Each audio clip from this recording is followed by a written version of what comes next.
At the New Year's toast, my mom raised her glass and said, "This year you'll be covering your sister's rent. She's under too much stress."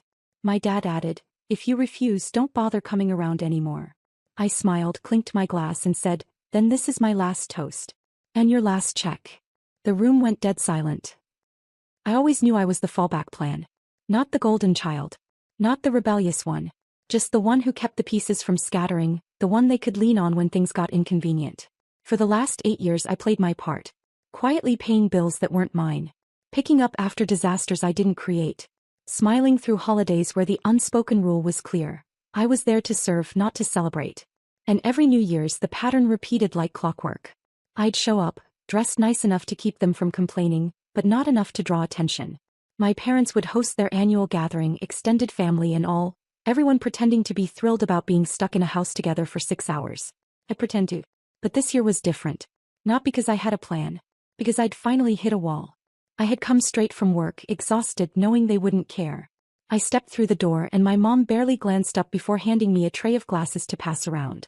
My dad made a comment about me being late. Emma was curled in the corner of the sectional, eyes glued to her phone. My little sister. The one who hadn't held a job for more than a few months since college. The one I bailed out last February when she accidentally overdrew her account by $2,000. It was past midnight when the champagne came out. The countdown had happened. Toasts were starting. My aunt was sharing something heartfelt about new beginnings. And then, like she had rehearsed it, my mom raised her glass and turned to me. "This year," she said, "you'll be covering your sister's rent. She's under too much stress." Just like that. No warning. No discussion. No explanation. I blinked. I could feel every eye in the room shift in my direction. My dad followed up immediately. "If you refuse, don't bother coming around anymore." That was the line. Not even subtle. Like they'd talked it through beforehand. Like I was the unreasonable one for needing them to say it out loud. I looked at Emma. She didn't even lift her head. I smiled. Not because I was amused, but because in that moment I knew. This was it. The curtain drop. The last performance. I clinked my glass gently against my dad's and said, "Then this is my last toast. And your last check." Nobody moved. I put my glass down on the coffee table, picked up my coat and walked out. The air outside hit hard, but it felt cleaner than anything in that room. I walked to my car in silence, hearing only my own footsteps. Nobody came after me. But what they didn't know, what they couldn't have imagined, was that I'd been preparing for this exit for months. Slowly, carefully tying off all the loose ends they tied me into. The shared bank account? Closed. Quietly weeks ago. My name on Emma's lease? Removed after a long and awkward call with the landlord. That check my dad had asked me to write in November? The one, just to hold them over till the end of the month? I never sent it. The job offer I turned down because my mom said, "Don't be selfish, we need you here." I called the company back last week and said I'd changed my mind. I start in 2 weeks. In a different city. They don't know that yet. I went home. My real home. The one I worked for. And turned off my phone. When I turned it back on the next morning, there were 7 missed calls from my mom. 2 from my dad. 1 text from Emma. "Please don't ignore me." I didn't know they were going to say that. And then 5 minutes later another message came in. "I think I'm in trouble. I need to tell you something." That's when I found out just how bad it really was. And it wasn't just about rent. Not even close. I didn't text Emma back right away. I needed quiet. I needed space. I made coffee I didn't drink and stood by the window for a long time, staring at nothing. The party from the night before played in my head like a bad recording. My mom's voice. My dad's command. Emma's silence. The clinking glass. My words. "This is my last toast. And your last check." I thought I'd feel relief. Or freedom. But mostly I just felt hollow. Not regret. Not doubt. Just a strange kind of stillness, like my body finally stopped tensing after years of clenching. When I finally called Emma, she picked up instantly. No, hey. No small talk. He went straight in. I messed up. I really messed up. I didn't say anything. Just waited. She said she was about $6,000 in debt. Probably more. She'd lost track. I thought maybe she'd say student loans or credit cards.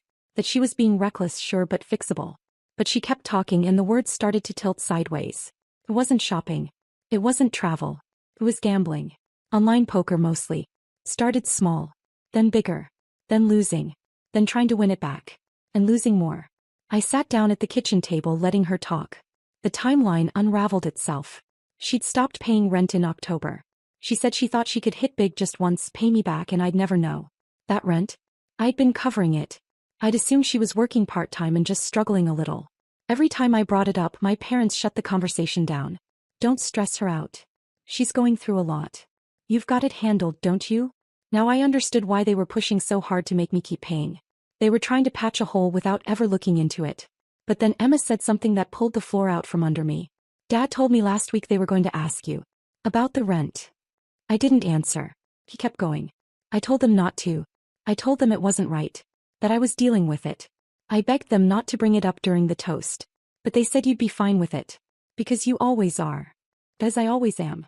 I didn't know what to say. Not because I was angry, though I was, but because I had nothing left to give. Not to them.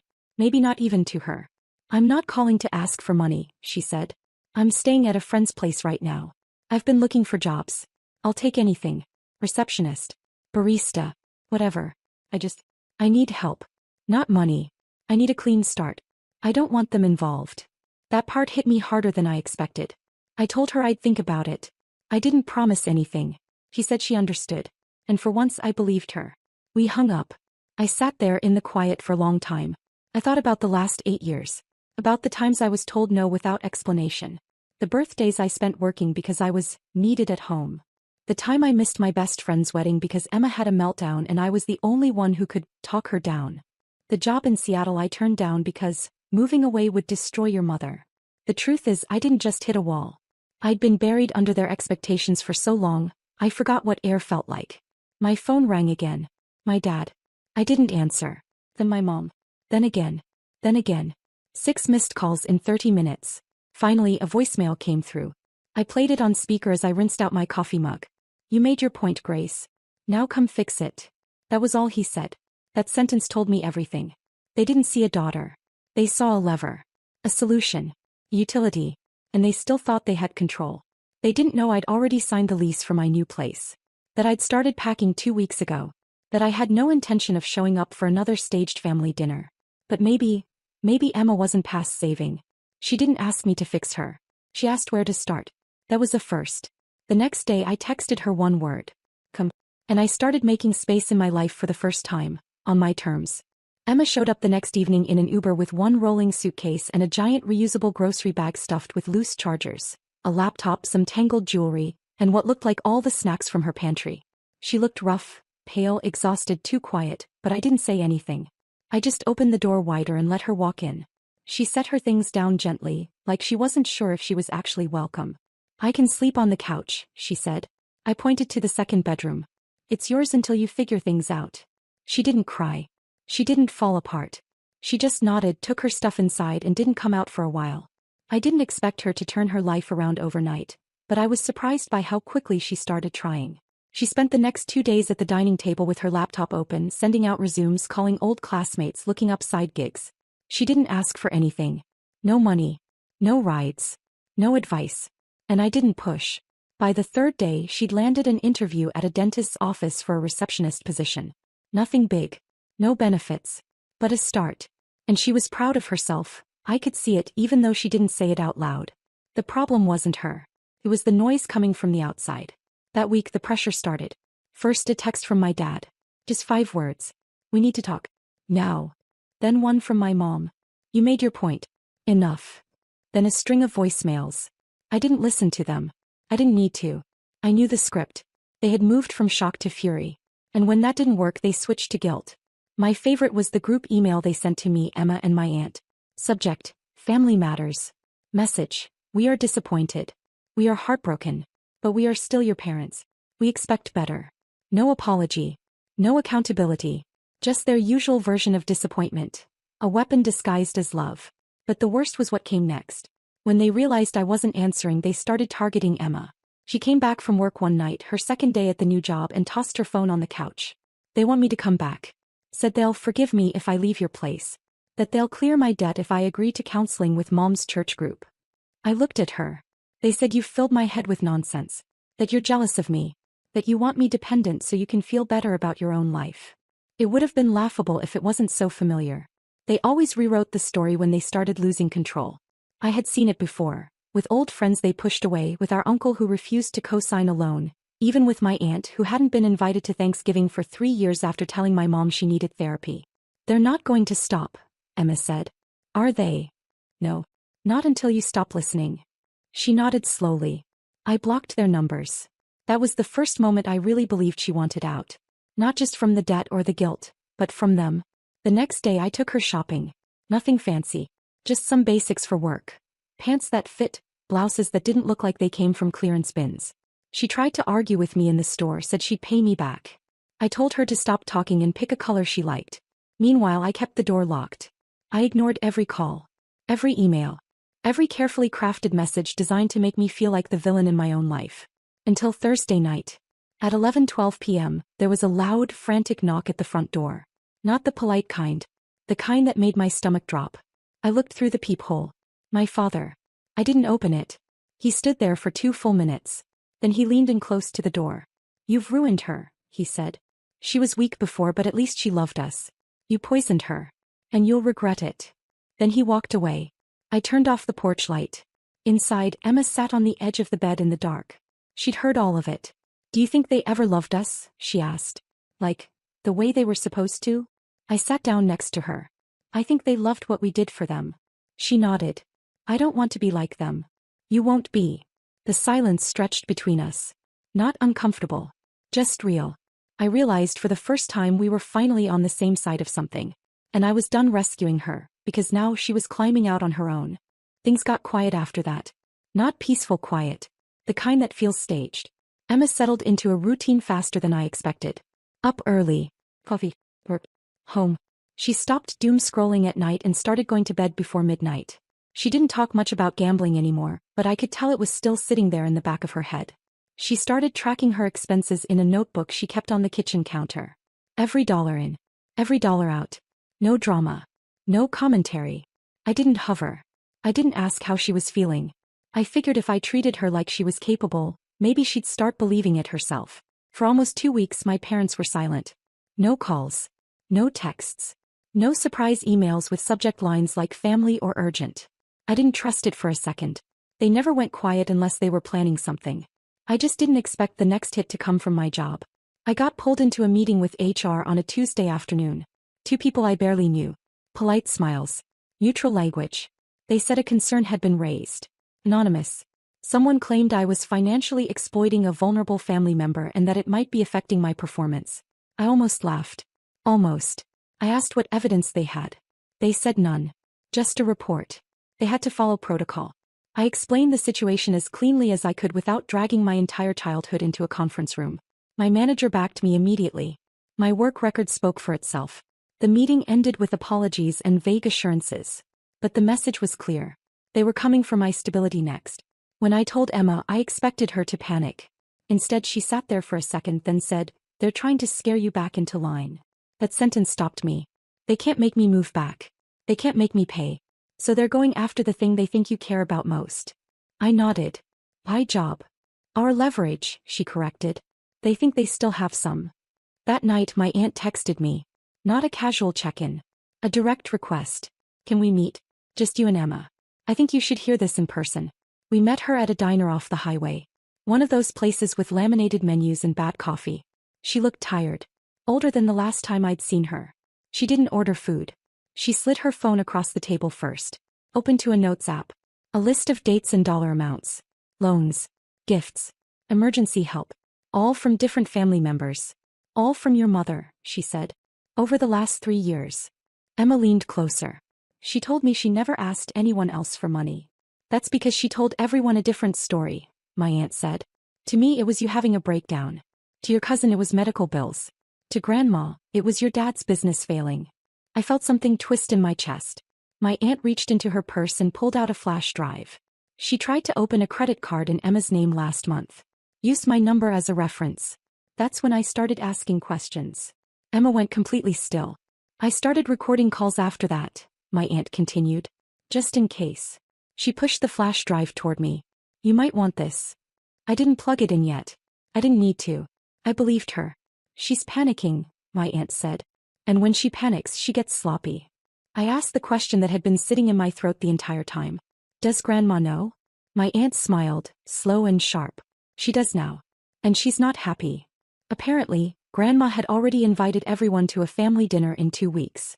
Framed it as reconciliation. Fresh start. New year, new energy. My parents thought it was their chance to pull everything back together. Reset the narrative. Put me back in my place. What they didn't know was that Grandma had been asking questions. Quiet ones. Calling people individually. Lining up stories. Finding the gaps. On the drive home, Emma stared out the window. They told me you were selfish, she said. That you didn't care about family unless it benefited you. I didn't answer. They told me you'd abandon me the second I became inconvenient.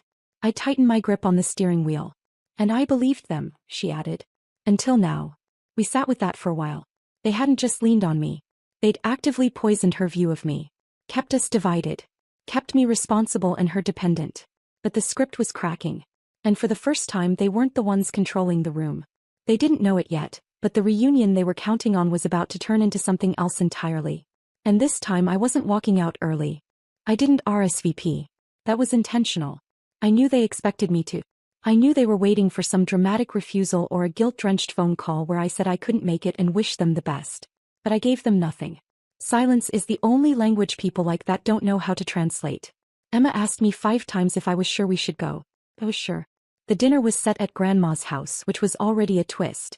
My mom hated hosting anywhere but her own place. She always wanted to control the food, the lighting, the narrative. But Grandma had insisted, and when Grandma insisted, things happened. We pulled up 10 minutes late. Just enough time to keep them watching the driveway. When we walked in, everything stopped for a second. You could feel the shift. My mom stood up too quickly. My dad looked like he hadn't slept in a week. Emma grabbed my wrist and gave it the slightest squeeze. And then we walked in like nothing was broken. Grandma greeted us like it was a normal Sunday dinner. Hugged me. Hugged Emma longer. My aunt was already in the kitchen, serving drinks like she'd been preparing for this moment her whole life. Everyone was there. Cousins, uncles, even the family friend who once loaned my dad $5,000 he never paid back. People who hadn't shown up in years. People who had started replying to Grandma's group texts again. Dinner started stiff. Light conversation. Too many forced laughs. You could feel the tension behind every smile. Emma stayed mostly quiet. I asked my cousin about her new job and made exactly 0 eye contact with my mom. It was my grandmother who finally cut through the performance. She tapped her fork gently against her glass and stood. No speech. No preamble. I want to talk about lies. You could feel every muscle in the room freeze. She started with her own story, how she'd been told I was unstable. That Emma was spiraling. That the family needed urgent help and she shouldn't ask too many questions. That any resistance was a betrayal. Then she looked at me. I believed it. I'm ashamed of that. My mom tried to interrupt. Grandma raised her hand. Then she turned to my dad. You told me Grace had ruined your family. You told me she'd taken Emma away and turned her against you. But I've listened to the recordings. I've read the messages. And I've spoken to everyone you borrowed from. Dead silence. My mom looked pale. My dad opened his mouth. Closed it again. You used your daughter's name to apply for a credit card, Grandma said. And then you told Emma she owed you loyalty? Then she gestured to the table. I invited everyone here because I wanted them to hear the truth. No more behind-the-back whispering. No more one-on-one manipulation. Everyone hears everything. Tonight. The room cracked open after that. My aunt spoke next. She told the full story, the flash drive, the messages, the calls at midnight. My cousin added her part. The money she'd given, the promises made and broken. One by one, people started speaking up. Small stories that painted a very big picture. Emma sat perfectly still next to me. She didn't cry. She didn't flinch. She listened. When it was over, I stood. I didn't plan to say anything. But the moment asked for it. I didn't leave the family, I said. I left a role I never agreed to play. No one clapped. No one needed to. My mom finally spoke. I was just trying to keep things together. Grandma shook her head. No. You were trying to keep them quiet. There was no yelling. No slamming of doors. Just a long, painful unraveling of something that had been built on lies for years. Emma and I left early but not silently. This time we hugged people. We said goodbyes. We made plans. Real ones. And people looked at us differently, not as problems or puzzles or threats. Just people. On the ride home, Emma stared out the window. They're not going to stop, she said quietly. Even after this. No, I agreed. But they're not in control anymore. She nodded slowly. I got paid today. That made me glance at her. And I made the last payment on my credit card, she added. I'm out of the red. I pulled over. Looked at her. She was grinning. I also started a blog, she said. About recovery. And money. And rebuilding. It's anonymous. But I've got 300 followers. One of them's a therapist who asked if I'd ever consider guest posting. I blinked. You're really doing this? Yeah, she said. I think I am. I didn't say anything. I just started driving again. For the first time in years, the road ahead actually felt like mine. The final update. 6 months later we were invited back. Same house. Same host. Grandma again. This time it was framed as a celebration. No vague promises of reconciliation, no emotional landmines disguised as a simple dinner. The message was clear. Emma has something to share. Come if you want to listen. We came. Of course we did. The difference this time? We weren't nervous. We weren't walking into enemy territory. We weren't bracing for impact. Emma had her own car now. A beat-up hatchback she bought in cash. She parked it in front of the house like a trophy. She walked up the steps in clean shoes and a navy blue button-up that she'd ironed that morning. I didn't have to tell her she looked good. She already knew. Inside, the family was already gathered. My parents were there too, sitting stiff on the far end of the couch like guests at a wedding where they didn't know which side they were on. Grandma hugged us both. Quiet, warm, unshaken. Dinner was shorter this time. Less tension. Fewer eyes darting around. My aunt brought dessert from the bakery Emma used to work at. The one that let her go when her credit tanked. Small full-circle moments were everywhere. When we finished eating, Grandma cleared her throat. Emma has something she wants to tell you. Emma stood. Not nervously. Not awkwardly. Just calm. I wanted to say thank you, she started. To the people who believed in me when I didn't. And to those who didn't, thank you too. You gave me a reason to prove myself. No one moved. She pulled a folded sheet of paper from her bag. I paid off the last of my debt 2 weeks ago. Every cent. No bailouts. No shortcuts. It took all of my paychecks, some side gigs, and a few nights I thought I wouldn't make it. Then she smiled. I also signed a lease. My own place. Month to month for now. Nothing fancy. But it's mine. Still no one moved. And the blog I started, about debt recovery and getting your life back, just crossed 3,000 subscribers. Someone from a financial wellness platform asked if I'd be interested in turning it into a column. I glanced across the room. My mom looked like she'd swallowed glass. My dad just stared at the table. Emma didn't look at them. She looked at Grandma. At our aunt. At our cousins. At me. I'm not asking for applause, she said. I just wanted to let you know. I'm okay now. And I got here because someone finally stopped rescuing me and just gave me a chance. That someone, of course, was me. But she didn't have to say it. Afterward, people came up one by one. Quiet thank yous. A few hugs. A few awkward attempts from relatives trying to find the right words. My mom approached last. Fully. She didn't cry. She didn't plead. She just looked at Emma, then at me. I was wrong, she said. Then she walked away. My dad nodded once as if that was the best he could do. And that was fine. I didn't need fireworks. I didn't need them to unravel or apologize with full monologues. The shift had already happened. The power had already changed hands. Later, back at my place, Emma stood in the kitchen while I made tea. She looked around like she was seeing it for the first time. I think I'm going to be okay, she said. You already are.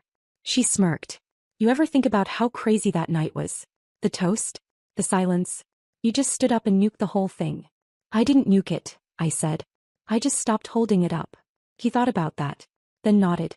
That night was the worst thing they could have done, she said. And the best thing that ever happened to me. Same. We sat in silence for a while after that. Not the heavy kind. Just the good kind. The kind that comes when the war is over and you're finally sitting in your own house with no one else's weight on your back. That New Year's toast? It broke everything. But maybe that's what had to happen. Some things need to shatter before anyone realizes they were never built right in the first place.